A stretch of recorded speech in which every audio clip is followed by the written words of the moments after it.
We are in Mark 10. We have made it up to verse 34 last week. And that the last section that we covered last week, going from verses 32 to 34, Jesus is on his way to Jerusalem.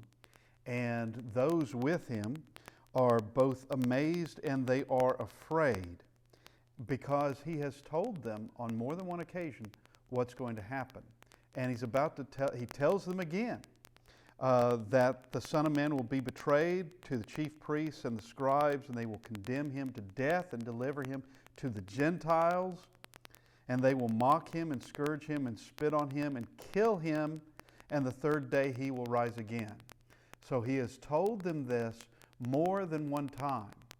He's told it to them several times. Just in the book of Mark, he's told them to it. And there have been points when they have been afraid to speak of it, to ask him what it means.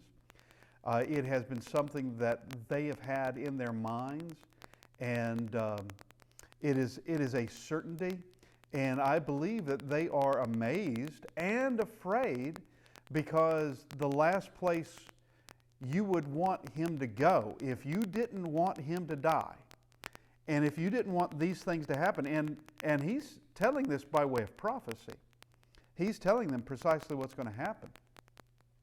If you want to protect him, like Peter said he did, that he wouldn't allow it to happen, that you wouldn't want Jesus going to Jerusalem ever. Stay away from there, but that's exactly where he's going. Now we come to verse 35. In verse 35, we have James and John.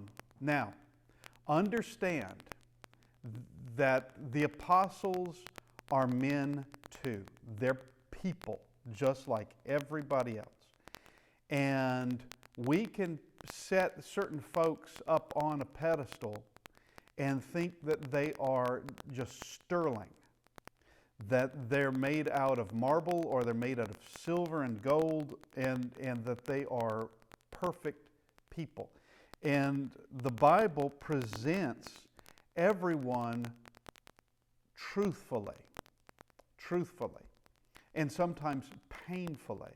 I know that someone like Saul, the first king of Israel, it would be a painful thing to know that the events of your life have been recorded in the Bible.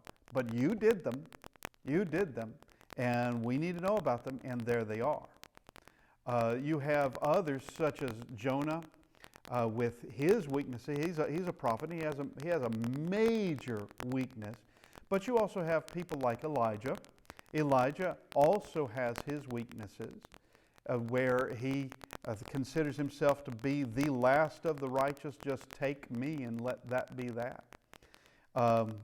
But we're dealing with people, and it's James and John, two apostles, and I admire both of them. I admire both of them greatly. But there's something that they are asking for that upset the rest of the apostles. And I understand why. Verse 35, so we're in Mark chapter 10, verse 35. Then James and John, the son of Zebedee, came to him saying, "Teacher, we want you to do for us whatever we ask." All right, that's kind of a forward thing. We would say, "Could you do me a favor?" and word it that way. This is, "We want you to do for us whatever we ask." Sounds, that sounds a bit brazen. But no doubt this was a typical way to ask something. And he said to them, "What do you want me to do for you?" He doesn't say, "Okay, sure, name it." He says, "Okay, what is it? What is it?" They said to him, "Grant us that we may sit, one on your right hand and the other on your left, in your glory." So this would be Christ on the throne, with one of them, James and John, one of them on the right, the other on the left. And this is asking more than they realize. This is asking something that Jesus cannot grant. And he's going to tell them that. It's not for him to grant it. But he says this. But Jesus said to them, do you know what you ask? And the answer to that would be, actually, they don't really know. This is for those who have, well, he's going to say, who it's been prepared for. And we'll discuss that in a second, but I want to bring about that there are going to be a lot of people from the first century up to today. A lot of people in the to be considered in the first century who are followers of Christ, and those afterward. Could any one of them potentially be on the right and on the left of Christ? I think so. Potentially any one of them could have been. Could it be James and John? Sure, it can. Could it be Saul of Tarsus? Sure, it can. He could be one on the right. Could it be Barnabas and Silas? Sure, it could be. But he's saying, you do not know what you ask. Are you able, look at this, are you able to drink the cup that I drink and be baptized with the baptism that I am baptized with? They said to him, we are able. And this, they don't know what they're asking.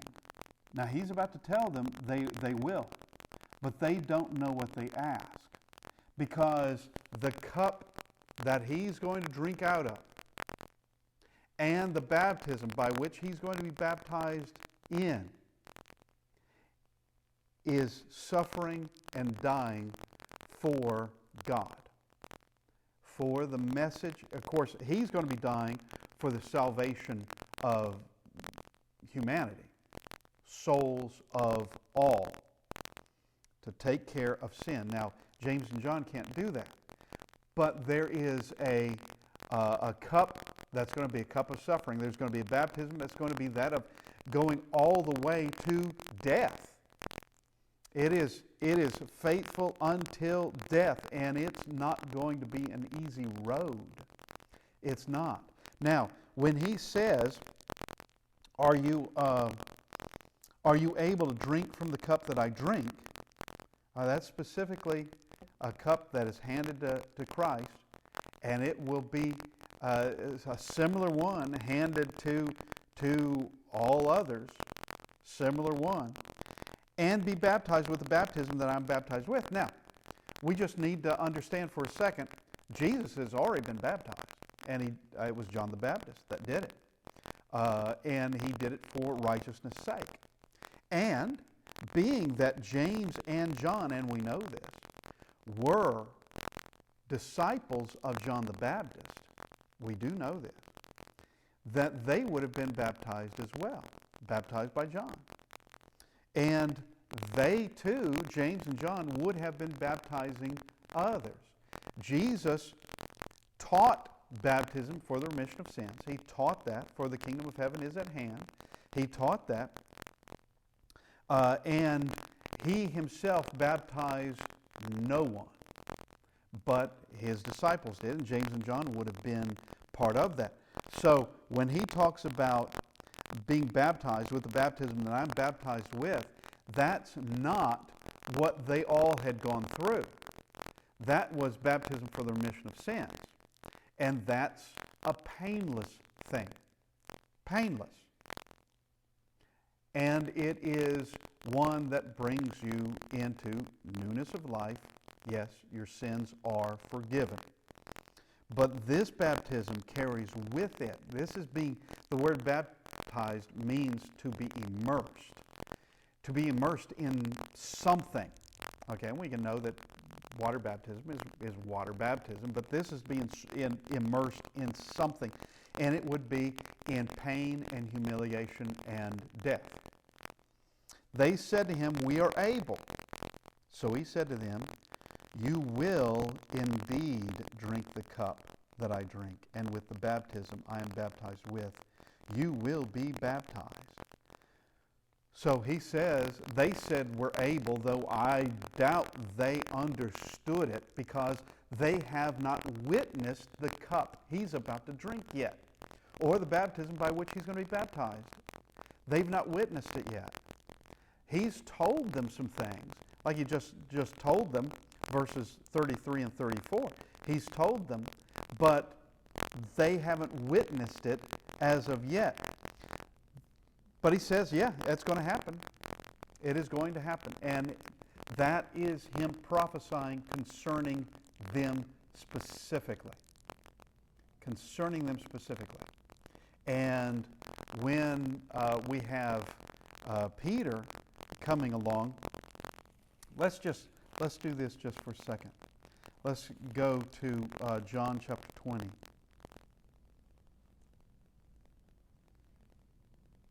21 rather.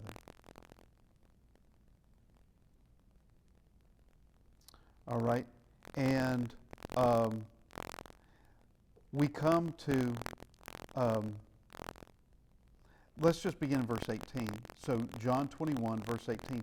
Most assuredly, and this is Jesus talking to Peter, this is a prophecy concerning Peter in his old age, which means Peter's going to grow to be old.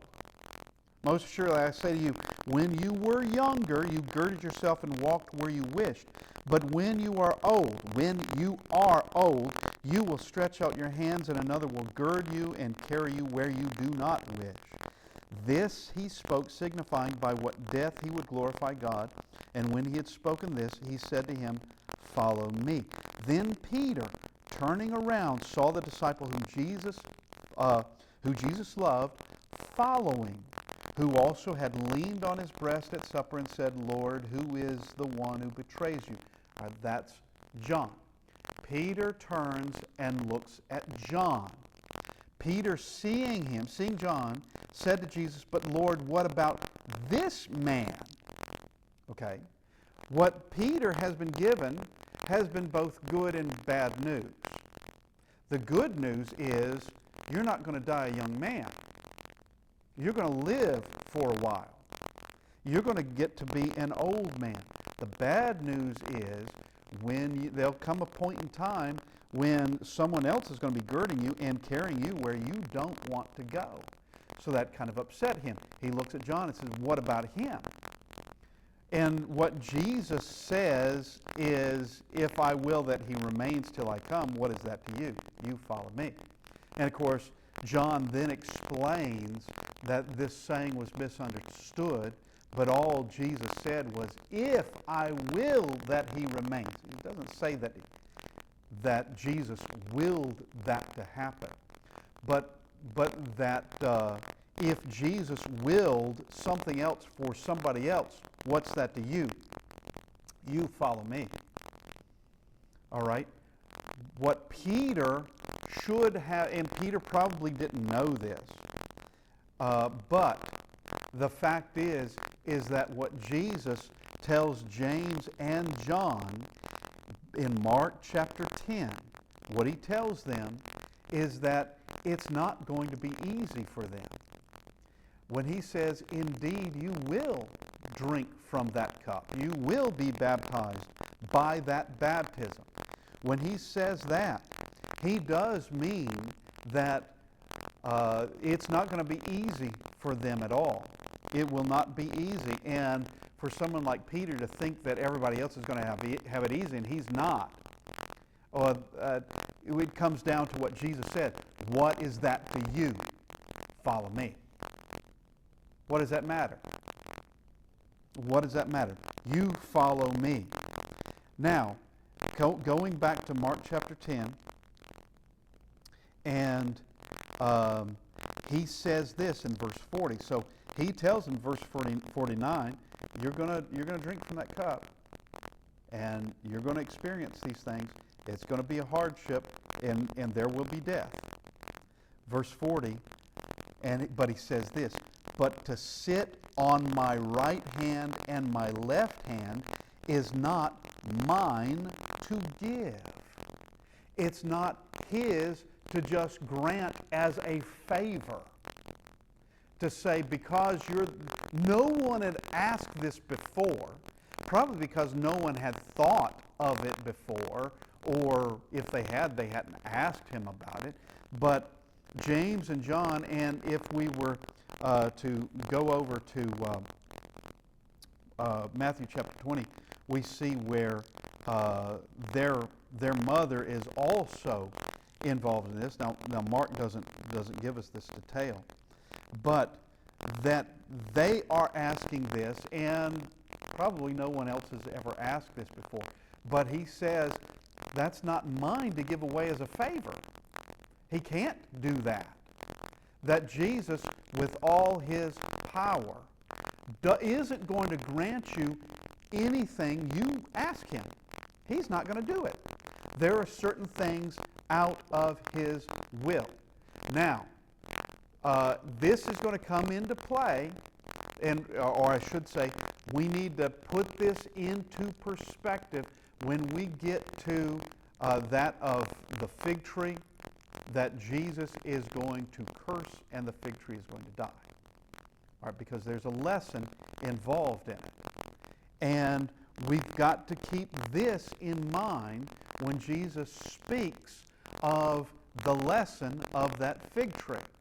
Because he's going to say, whatever you ask, believing, it's going to be granted to you. Now, we've got to put in perspective that James and John asked something. Did they believe Jesus could do it? Yes. Was it a lack of faith on their part that he wouldn't give it to them? No, it's not a lack of faith at all. There are certain things he's not going to do. And we need to finish our verse here, verse 40. We'll need to start again. But to sit on my right hand and on my left hand is not mine to give, but it is for those for whom it is prepared. Now, let's not think that of predestination, that someone has been predestined, two people would somehow predestined for the right hand and the left hand. Because that's not the biblical teaching. It is prepared for the ones who have earned that, ones by way of obedience, by way of diligence, by way of going through the hardships, and to say, can we be on either side, James and John? All right, who else might be on the right and the left? How about the two that, and I'm not saying this is a fact, but the two that met Jesus on the Mount of Transfiguration? What about Moses and Elijah? What about them? Could they not sit on the right and the left? And they've already lived their lives. They've already been tested. Could it not be reserved for them? If not, why not? Well, of course it could. It doesn't go just from the apostles forward or just to the apostles only. This would encompass all of mankind, of those who could in fact sit on the right hand and sit on the left hand. Now, he is saying that such a thing can happen and will happen. And how James and John even knew about this, I don't know. That someone would be sitting on the right and the left hand of Christ. But he says that's not for him to just hand out to the first person who asked for it. Okay. And he's not about to say, yeah, sure. Because what's going to happen next? He's going to be inundated. And it would be a bad idea to begin with, but he would just be inundated by requests. Okay, they got the right hand and the left hand of your throne. All right, I want, and there would just be one thing after another, after another, after another, after another. He's not going to play that game at all, aside from the fact that it would be terribly unjust. to do such a thing. But he says, for whom it is prepared. Now we get to the response of the other 10 apostles. And this would be a typical response. And personally, I'm disappointed at both of these men, but they are men. I'm personally disappointed that they would ask such a thing. Let God do his own rewards. All right, let him decide. And don't just say, I want the largest crown. I want the largest. In your Father's house are many mansions. I want the biggest one. Okay. And yes. Do you think that it's related to when it was trying to decide who was the greatest? Yes, it is. I think it is related to that. The question is, does this come from previous conversations that the disciples had of who was the greatest? And, at the time that we were discussing that, I had said the probability was, and I can be completely wrong, the probability was that they were talking about other people, not themselves. That, I'm not the greatest in the kingdom, but I do know, so-and-so, who we all know, so-and-so, you know what they've done in their life, the many things that they've given up, that they walked away from so much. But there can also be that, and it is also possible, that you would have individuals that may have said, no, I am the greatest, or at least thought it. They may not have spoken those words, but may have thought it. And that James and John might have thought that about themselves, maybe. And we need to understand that the apostles had their flaws. All we have to do is look at Judas. Judas was not unique in having flaws. He betrayed the Christ, the others did not. But Peter had his flaws. Peter would say things because he had nothing else to say, such as, it is good for us to be here, let's make a tabernacle for you, for Moses and Elijah. All right, where's that coming from? That was truly, and okay, I can't speak as though I would have responded differently than him, because I'm coming way after the fact, but that's what you say when you don't know what to say, I suppose, which is exactly what happened. He doesn't know what to say, so he says that. Well, that's a weakness with Peter. Did I say Paul? Whatever I said. That's a weakness with Peter. And we can also see other weaknesses with Peter in Galatians chapter 2 concerning that of social pressure from Jewish brethren and separating themselves who would have no dealings with the Gentile brethren. And they all had their weaknesses. And when Jesus tells them that one of the apostles, is going to betray him, they ask, is it I? Because they know they all have weaknesses. They all know it. And none of them want to be the problem. And Judas is going to be the problem, but those who have maintained a steadfastness, even while making mistakes, having a steadfastness, they haven't made themselves a target like Judas was for Satan. Now, let's continue on, because Jesus is going to bring them together. Verse 41 first, and when the 10 heard it, they began to be greatly displeased with James and John. Of who do you think you are? Why would you even consider this? Why did you even bother him? And you're also bothering the rest of us by asking such a favor of Christ. Now, Jesus brings them together. Jesus called them to himself and said to them, and he's putting this in perspective, you know that those who are considered rulers over the Gentiles lord it over them, and their great ones exercise authority over them. And they know that. That's typical. You have, in the Gentile world, there are kings, and there are lords, and there are governors, and there are all these others that are over certain populations. And they lord it over the people underneath it. They lord it over that country of, this is my will, this is what you're going to do. And I've changed my mind now, and this is what you're going to do. They lord it over them. And they take some, of course, you have some that are going to be benevolent, more kind than others. Others are just going to be tyrants.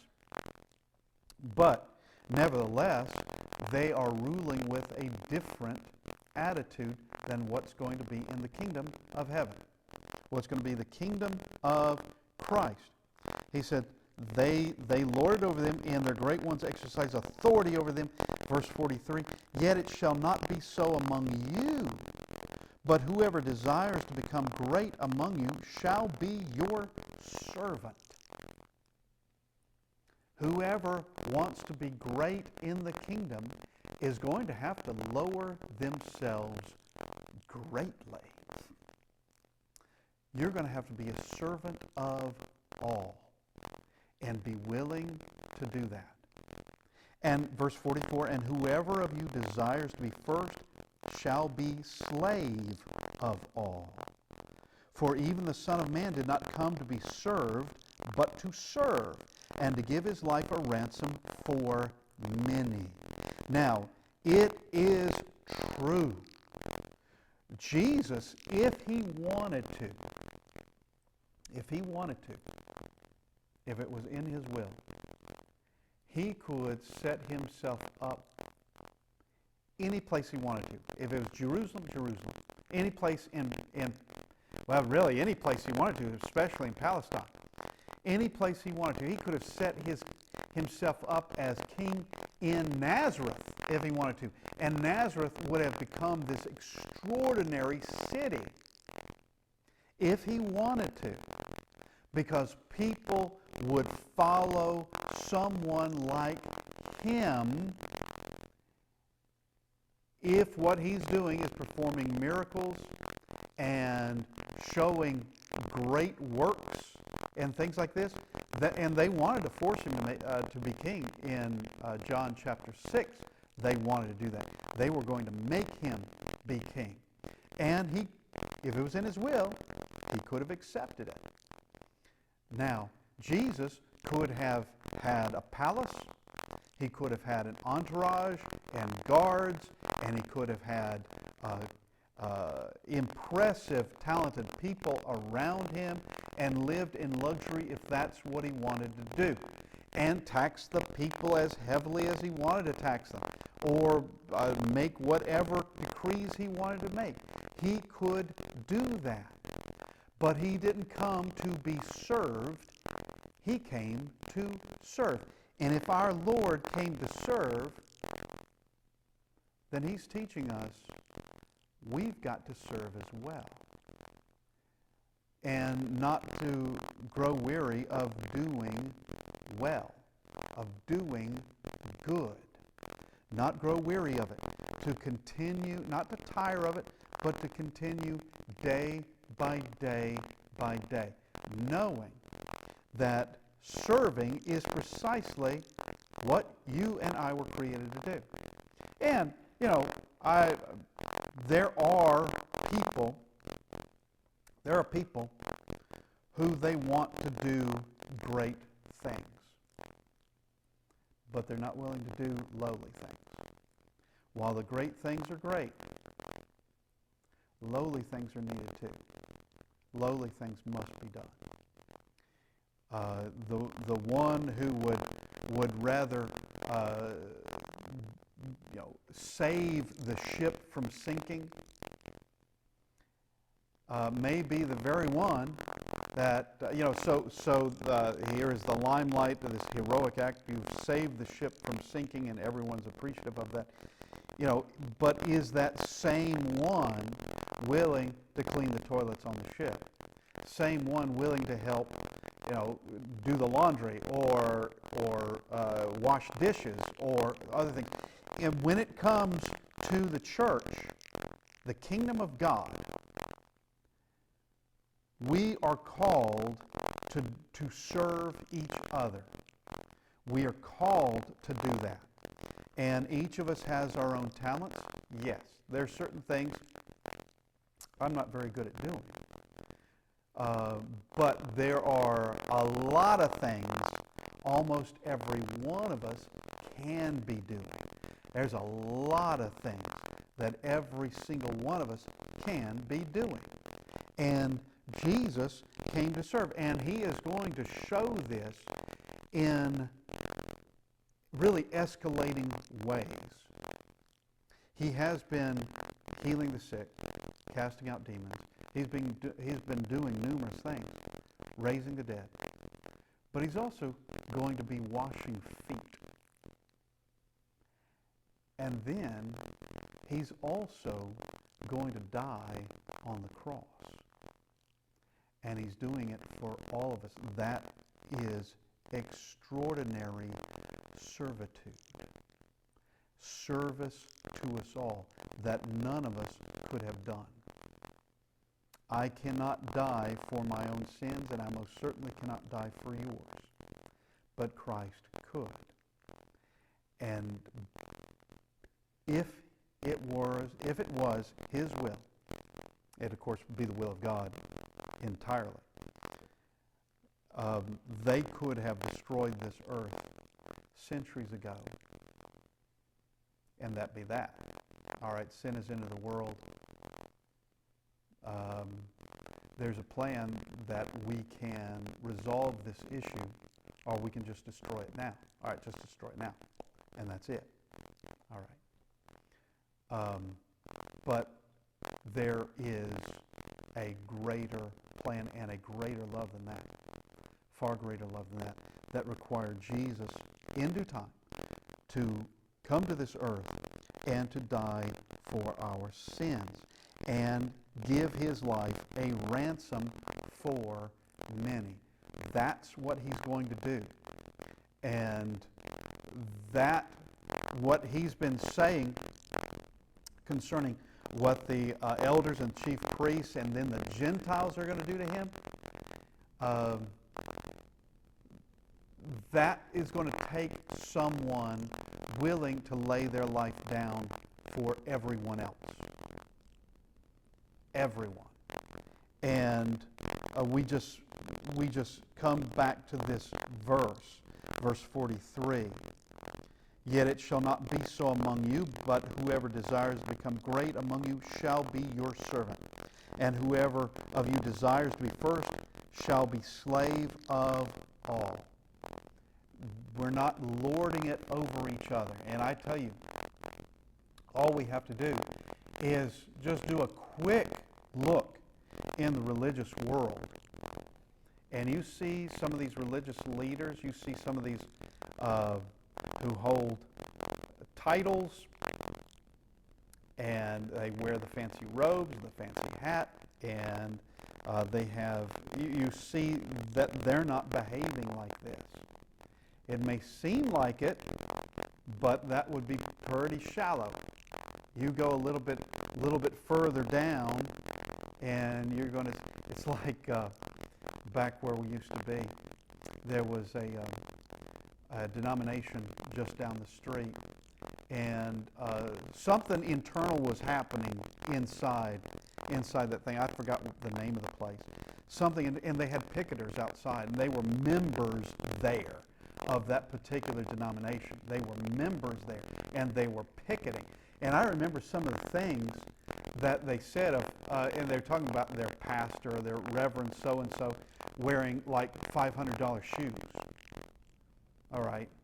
And And they did, and I would say this, after I saw all that, I did notice there are some fancy cars on the weekdays around that building, and some very fancy cars.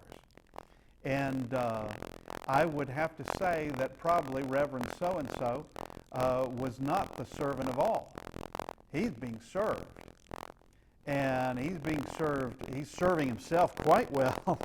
And but we can look at others in the religious world and see where the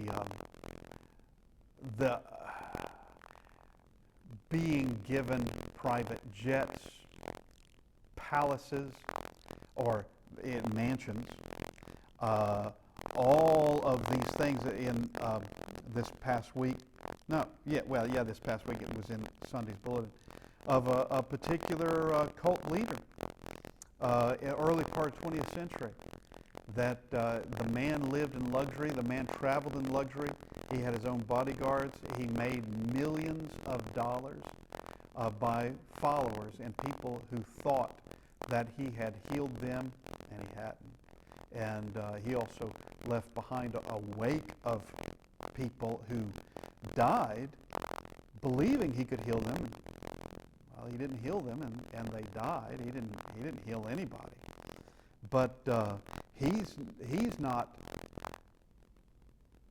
showing this attitude at all, and neither are these others.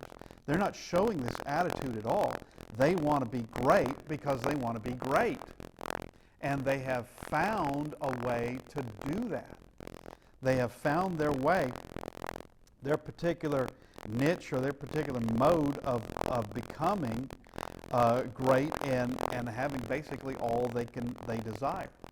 Now, let's just continue on verse 46, and we'll finish the chapter. And Jesus heals a blind man, and I think there's some interesting things to be said about it. Now they came to Jericho, so verse 46, now they came to Jericho. As he went out of Jericho with his disciples and a great multitude, blind Bartimaeus, the son of Timaeus, sat by the road begging.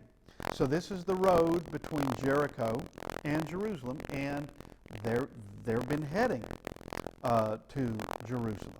We see that in verse 32. That's where they're going. And outside of Jericho, on their way up to Jerusalem, there is a blind beggar. Now when he heard that it was Jesus of Nazareth, he began to cry out and say, Jesus, son of David, have mercy on me. Now he's not begging for money now. He had been begging for money. Now he's not begging for money. Have mercy on me. He's not asking to, I would like to have a few denarii here, but he's asking, have mercy on me. He's going to tell him directly what he wants.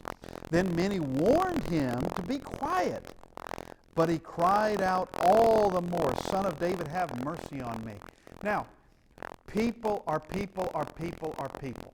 We've talked about that concerning James and John and also Peter. And they're not the only ones we could look at and see. They weren't exactly exemplary all the time. They're behaving in ways. And here are people following Jesus. And here's a blind man who's crying out to Jesus, and they're telling him, be quiet. Be quiet. And but he cried out all the more, Son of David, have mercy on me. He's not going to quit. He's not going to be quiet. And he's not going to listen to them. He'll hear it from Jesus, but he has a feeling he knows what Jesus is going to do. He wants to hear it from Jesus. If I'm going to be quiet, it's going to come from him.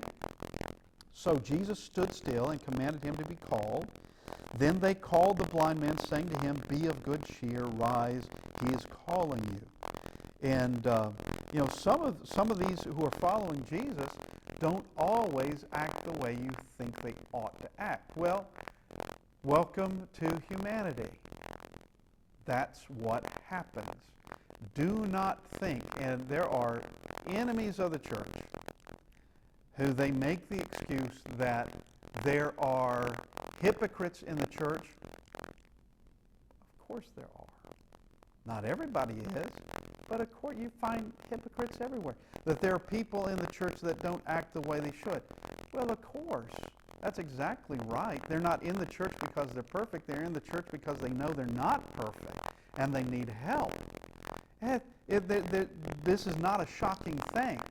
All right, come up with a better reason than that, a much better reason than that. Just because you've seen some people misbehave doesn't mean anything except that people will misbehave. All right? They're being a bad example. Well, they're bad examples in the first century church.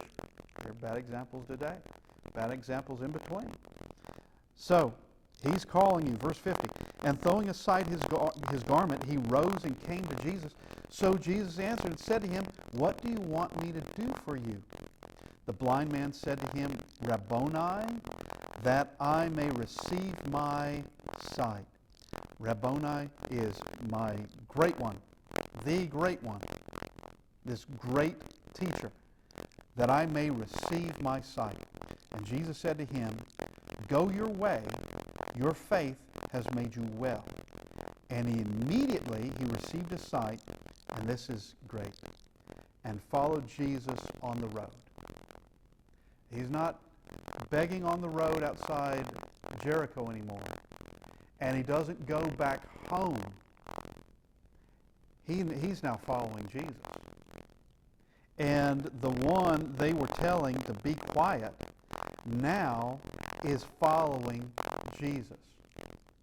And he now can see. He can now see. Okay, next week we will start with Mark 11. And I want to thank everybody for being here. And also want to thank everyone watching online.